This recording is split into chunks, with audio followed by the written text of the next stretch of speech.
mes susirinkom visi šiandieną į lauką? Sodinti medžius! Sodinti!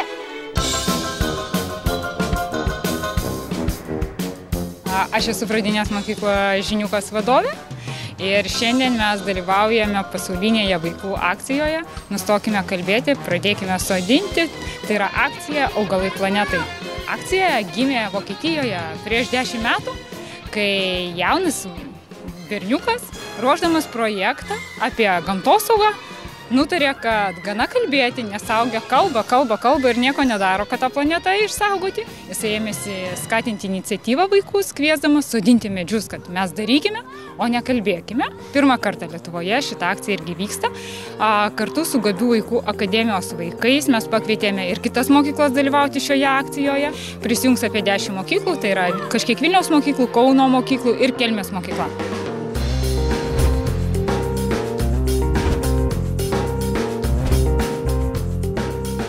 Ką tu sodinai? Ąžuolą. Sunku buvo?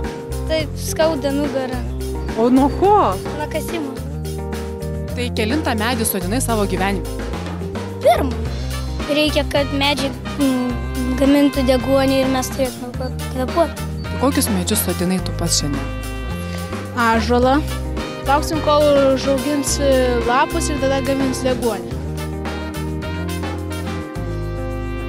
Ąžuolai, ką tu sodinai? Aš eglę. Sunku buvo? Nelabai. Ką senelis padėjo tau daryti? Iškasė, paliejo.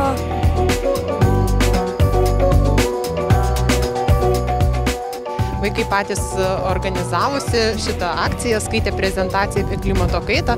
Man atrodo, susidomėjimas vaikų labai yra didelis tuo. Patys čia sodina tuos medelius, tarėsi. Man atrodo, vaikams tikrai tarpusavį bendradarbiavimas yra labai toksai naudingas ir geras ir smagus. Patys duobes kasė, patys rišo, tai galvoju irgi yra labai naudinga vaikam. Visi tokie projektai suartina vaikus, bendras darbas visada suartina. Tai čia tos akcijos nauda kaip yra dviguba. Tai vienas dalykas kaip ekologinės, kitas dalykas pačių vaikų organizuotumas. Nes to dalyko akcijos vaikai yra patys vaikai. Jie patys turėtų organizuotis, bent jau mes manom, kad jie užkrės visoje Lietuvoje ir ten padarys, kad tą milijoną medžių Lietuvoje pasodins. Jie mokosi kurti pasaulį tokį, kokį jie nori matyti, o nelaukti, kol kažkas padarys už juos. Tai manau, kad tai yra pagrindinis ir svarbiausias dalykas, kas mane džiugina šitam projekte.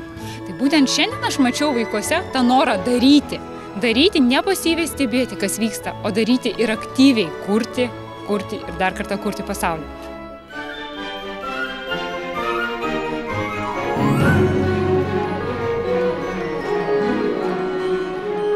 Noriu palinkėti, kad medeliai užaugtų dideli ir sveiki.